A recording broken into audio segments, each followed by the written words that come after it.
Kif it-tnejn jibda jiltaqa' l-Kumitat tal-Kontijiet Pubbliċi biex jibda jisma' x-xhieda dwar l-iskandlu tax-xiri taż-żejt, Beppe Fenech Adami se jkun qed jissostitwixxi lil Claudio Grech fil-Kumitat tal-Kontijiet Pubbliċi.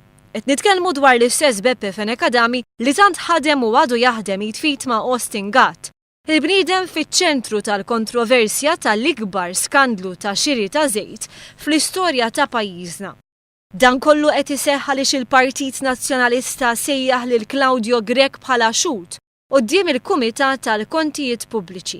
Grech kien fdat ħafna mill-eks Ministru tant li kien tpoġġa kap tas-segretarjat privat tiegħu u wara kien fdat bħala chairman tal-Mita meta din kienet taqa' f'idejn Austin Gatt.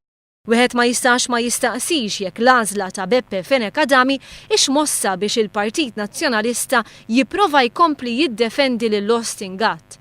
Beppe Fenech Adami li ntażel minn flok Claudio Grech huwa l-Viċi Kap Nazzjonalista. Ta' min jgħid li meta l-Partit Nazzjonalista ma baqax fil-Gvern fl-1996, Austin Gatt kien daħal jaħdem mal-Uffiċċju Legali ta' Beppe Fenech Adami.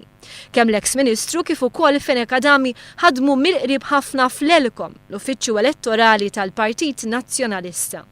L-istess Beppe Fenech Adami kien iddefenda bruħu ġismu s-silenzju ta' Austin Gatt meta dan kien affaċċjat bir-realtajiet tal-ineffiċjenzi tiegħu.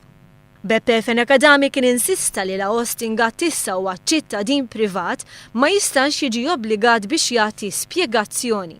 Naturalment issa li huwa persuna privata ma nistgħux jiena bħala Partit Nazzjonalista nordnalu jew nasiġi illi naturalment jwieġeb għal dawn il-mistoqsijiet.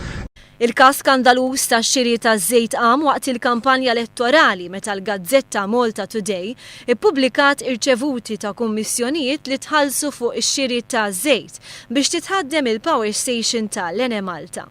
Il-Gvern u l-Oppożizzjoni qed isejħu madwar 60 persuna biex jiġdu quddiem il-Kumitat tal-Kontijiet Pubbliċi.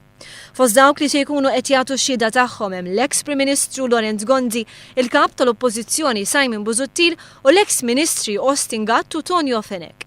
Il-Kumitat se jkun qed jiddiskuti r-rapport tal-Awditur Ġenerali li kritika l-Kumitat responsabbli mix-xiri taż-żejt bejn l-2008 sal-aħħar tas-sena 2010, meta Austin Gatt kien il-Ministru responsabbli mill-Enemalta.